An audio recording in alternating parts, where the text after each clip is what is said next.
नमस्कार and welcome to English for all. This is Manish Rai.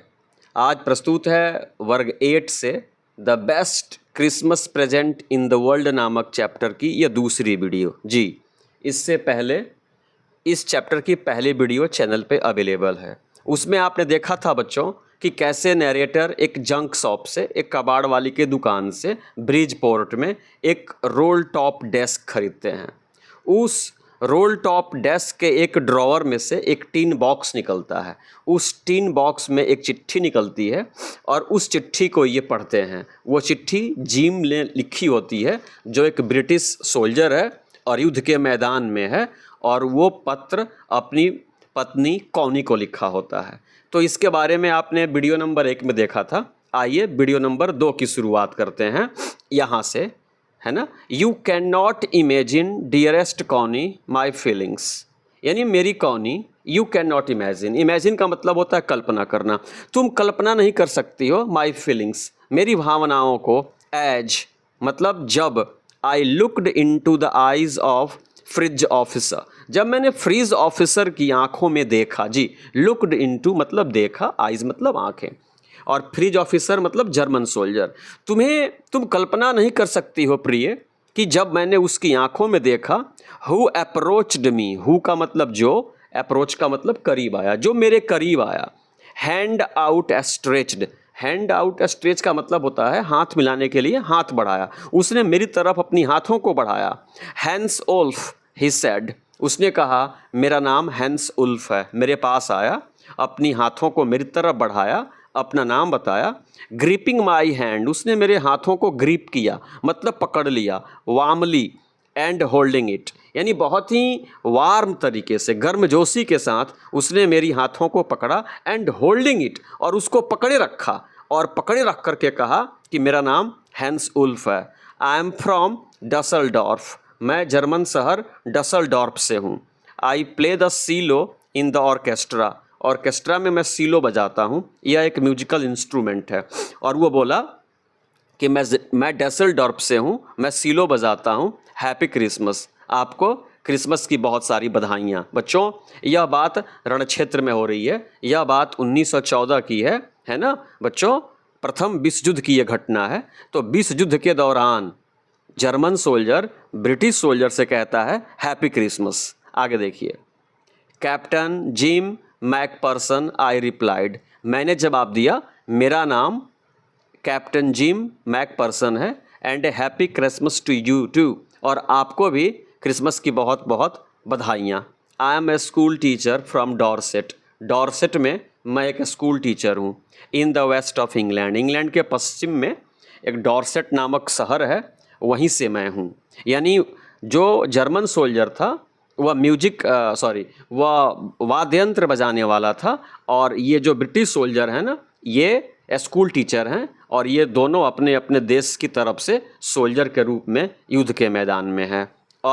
Dorset he smiled, German soldier ने smile किया, मुस्कुराते हुए कहा oh Dorset, I know this place, मैं इस जगह को जानता हूँ। I know it very well, very well मतलब बहुत बढ़िया तरीके से, मैं डॉर्सेट को बहुत बढ़िया तरीके से जानता हूँ। We shared my rum ration and his excellent sausage, वो मेरे पास आया, हम लोगों ने बातें की, एक दूसरे का परिचय हुआ। उसके बाद हम लोगों ने शेयर किया मतलब आपस में बांटा। रम राशन यानी हमारे पास जो खाने पीने की चीज़ें थी हमने एक दूसरे से बांटी। एंड हिज एक्सीलेंट सॉसेज, बच्चों सॉसेज का मतलब होता है मसालेदार गोश्त। उसके पास जो मीट बनी हुई थी ना, हम लोगों ने साझा किया। एंड वी टॉक्ड, और उसके बाद हम दोनों ने बात की। कहाँ बात की? नो मैंस लैंड में। 1914 की बात है, फर्स्ट वर्ल्ड वार की बात है। Connie how we talked, Connie तुम्हें मालूम है हमने कैसे बात की?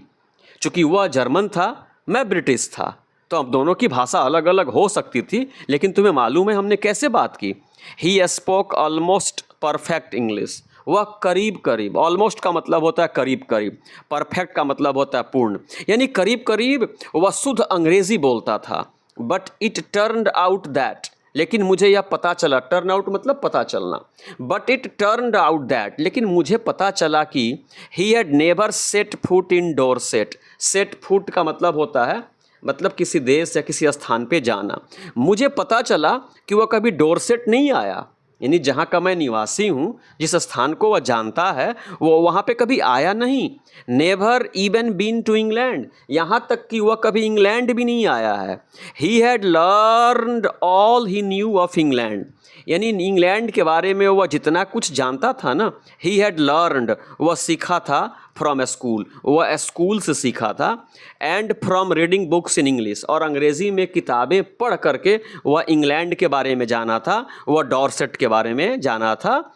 His favourite writer was Thomas Hardy, यानी जो ब्रिटिश सोल्जर था ना, जो जर्मन सोल्जर था, उसका फेवरेट राइटर, उसका पसंदीदा राइटर कौन था? तुम्हें मालूम है कौन? ही थॉमस हार्डी था। जी, कौन है? थॉमस हार्डी था। और his favourite book far from the Madding crowd, और उसकी फेवरेट बुक कौन थी? फार फ्रॉम द मैडिंग क्राउड। यानी युद्ध के मैदान में ये लोग अपनी लाइक्स और डिसलाइक्स की बात कर रहे हैं, किताबों की बात कर रहे हैं बच्चों। So out there in no man's land we talked of, इसलिए सो का मतलब इसलिए, out there in no man's land, यानी नो मैंस लैंड में वी टॉक्ड, हम लोग बात किए, of Bathsheba and Gabriel Oak and sergeant Troy. ये तीनों जो है ना बच्चों, या Far from the Madding Crowd के कैरेक्टर्स हैं, यानी हर कैरेक्टर्स के बारे में भी हम लोगों ने बात की। एंड डॉरसेट के बारे में भी हम लोगों ने बात की।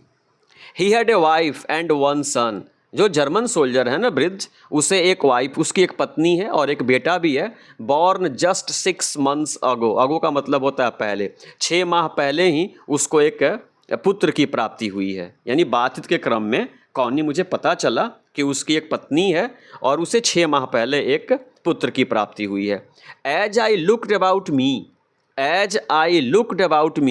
There were hurdles of khaki and grey everywhere, यानी अब कह रहे हैं जिम कि as I looked about me, जैसे ही मैं इधर देखा, there were hurdles of khaki and grey everywhere, चारों तरफ हर्डल्स का मतलब होता है बच्चों, वो क्या बोले इसको, गठरी बोला जाए। चारों तरफ खाकी और ग्रे वर्दियां ही दिख रही थी, यानी एक तरफ से ब्रिटिश सोल्जर, एक तरफ से जर्मन सोल्जर्स, सब आपस में इस तरह से मिल चुके थे कि हडल बन गई थी, वहाँ पे गठरी की तरह दिख रहा था। All over no man's land, no man's land में चारों तरफ, दोनों तरफ की आर्मी एक दूसरे में घुल मिल गई थी। स्मोकिंग, लोग सिगरेट पी रहे थे। लॉफिंग, आपस में हंसी मजाक कर रहे थे। टॉकिंग, आपस में बातचीत कर रहे थे। ड्रिंकिंग, शराब पी रहे थे। ईटिंग, खा रहे थे, यानी सब लोग क्रिसमस की मस्ती मना रहे थे।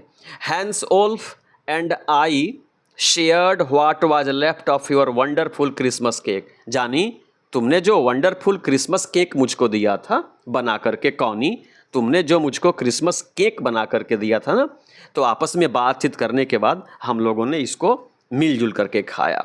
ही thought the marzipan was the best he had ever tasted. बच्चों, मार्जीपैन जो है ना, यह एक खाद्य पदार्थ होता है जो बादाम, चीनी, अंडा को मिला करके बनाया जाता है।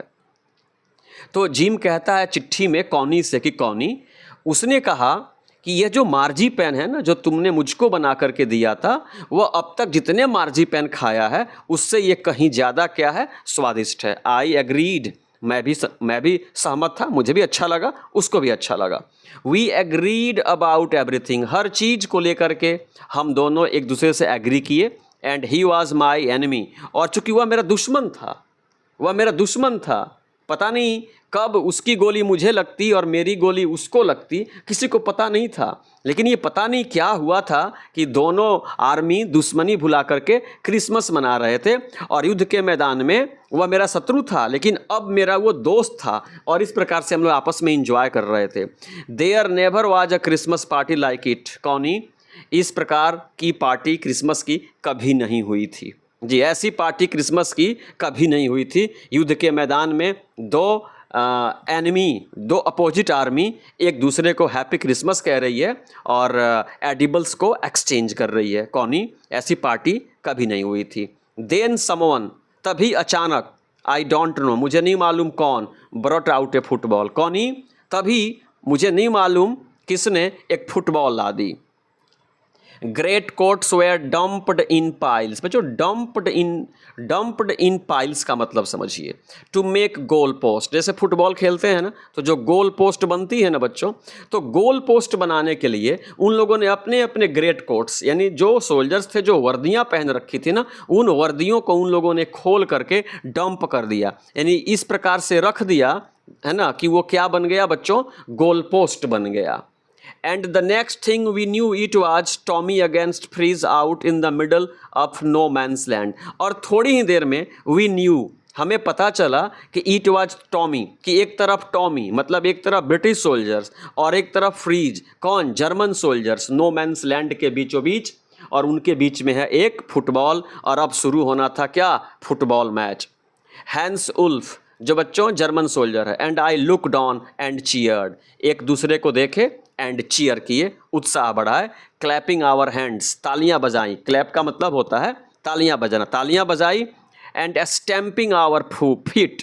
स्टैम्प का बच्चों अर्थ होता है जमीन पर पैर पटकना, और हम लोगों ने जमीन पे अपने पैरों को पटका, to keep the cold as much as anything, यानी अपने आप से ठंडी को दूर करने के लिए, और दुश्मनी भी कहिए, दुश्मनी को दूर करने के लिए हम लोगों ने एक दूसरे को देखा, चीयर किया, तालियां बजाई, अपने पैरों को जमीन पर भी पटका, ठंडी भी भगाना था, दुश्मनी भी भगानी थी। There was a moment dear Connie, एक वक्त ऐसा आया, मोमेंट का मतलब क्षण या पल होता है, एक पल ऐसा आया, व्हेन आई नोटिस्ड, जब मैंने नोटिस किया, मतलब जब मैंने महसूस किया, आवर ब्रेथ्स, की हमारी सांसें, ब्रेथ्स का मतलब सांसें, यानी जर्मन सैनिकों की सांसें और हमारी भी सांसें, मिंगलिंग इन द एयर, हवा में क्या हो रही है, मिल रही है, बिटवीन अस, यानी डार्लिंग एक वक्त ऐसा भी आया जब मैंने नोटिस किया, जब मैंने महसूस किया कि हमारी सांसें एक दूसरे से मिल रही हैं, मतलब जब हमारी सांसें मिल रही हैं तो वास्तव में हम लोग एक दूसरे से क्यों नहीं मिल सकते, वाकई में लड़ाई क्यों नहीं बंद हो सकती, ये विचार आया।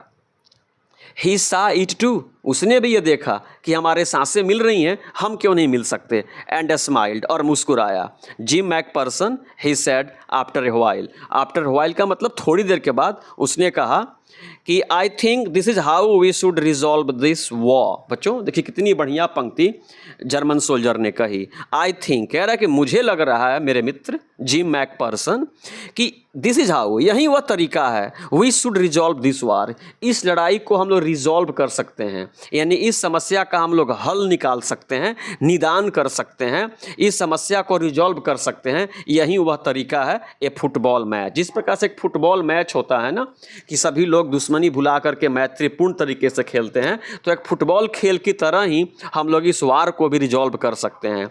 No one dies in a football match, मेरे भाई फुटबॉल मैच में कोई मरता नहीं है। No children are orphaned, orphaned मतलब अनाथ होना, कोई बच्चा फुटबॉल मैच में अनाथ भी नहीं होता। नो वाइव्स बिकम विडोज, कोई भी पत्नी फुटबॉल मैच के दौरान विधवा नहीं होती। यानी देखिए लड़ाई के मैदान में बच्चे अनाथ होते हैं, औरतें विधवा होती हैं, और पुरुष की क्या होती है, मौत होती है। फुटबॉल में ऐसा नहीं होता मेरे मित्र, उसने मुझसे कहा। I would prefer cricket, I told him, मैंने अपने जर्मन सोल्जर से कहा, जर्मन काउंटर पार्ट से कहा, आई वुड प्रीफर क्रिकेट, मुझे क्रिकेट पसंद है। Then we Tommies could be sure of winning probably, बच्चों प्रोबेबली का मतलब होता है शायद, मैंने उससे कहा कि मुझे क्रिकेट पसंद है। देन तभी हम टॉमीज मतलब हम ब्रिटिश लोग शायद तुमसे जीत सकते हैं। वी लॉफ्ड एट दैट, इस बात पे हम लोगों ने खूब हंसा। And together we watched the game, और एक ही साथ हम दोनों ने मैच भी देखा, यानी हमारे सैनिक फुटबॉल खेल रहे थे, हम लोग देख रहे थे। सेड टू से, बहुत दुख के साथ कहना पड़ रहा है कॉनी। ये बच्चों फुटबॉल मैच का दृश्य देख लीजिए, आप देख सकते हैं दोनों तरफ आर्मी है ना, ये दोनों तरफ, और ये बीच में नो मैंस लैंड है, और इन्हीं के बीच में ये फुटबॉल मैच हो रहा है। ये देख लीजिए बच्चों, ये जर्मन आर्मी है और ये देख लीजिए ब्रिटिश आर्मी है, दोनों आर्मी के लोग मैच खेल रहे हैं और दोनों कमांडर देख रहे हैं। बहुत दुख के साथ कहना पड़ता है कॉनी कि फ्रीज वन, यानी जर्मन सोल्जर जो थे ना वो जीत गए 2 गोल्स टू 1, एक गोल के मुकाबले 2 गोल से वे मैच जीत गए। बट लेकिन एज हैंस ओल्फ जेनरसली सेड, बच्चों जेनरसली का मतलब होता है उदार पूर्वक, लेकिन हमारे जर्मन कमांडर ने उदारतापूर्वक कहा, our goal was wider than their so it was not quite fair. उसने कहा कि भाई जो ब्रिटिश जो गोल पोस्ट थी ना वह चौड़ी थी, इसलिए जो एक गोल था ना वह माना नहीं जाएगा, वह अनुचित था। मतलब ना कोई टीम जीती और ना कोई टीम हारी। इस प्रकार से फुटबॉल मैच भी क्या हुआ, समाप्त हुआ। द टाइम केम, अब वक्त आ गया। कौनी? अब वक्त आ गया। एंड ऑल टू सून, और सब बहुत जल्दी। When the game was finished, जब फुटबॉल मैच समाप्त हुआ। The snaps and the rum and the sausage had long since run out, बहुत पहले ही खाने वाली सारी सामानें ख़त्म हो चुकी थी, यानी सब कुछ हम लोग खा पी चुके थे। एंड वी न्यू, और हम लोगों को पता था, that it was all over, कि अब हंसने खेलने का समय क्या हो गया, समाप्त हो गया, क्योंकि मैच भी ख़त्म हो गया। खाने पीने की चीज़ें भी हम सब लोग बहुत पहले ही खा पी करके ख़त्म कर चुके थे, मैरी क्रिसमस कह ही चुके थे। तो मैंने सोचा कि अब सब कुछ समाप्त हो गया।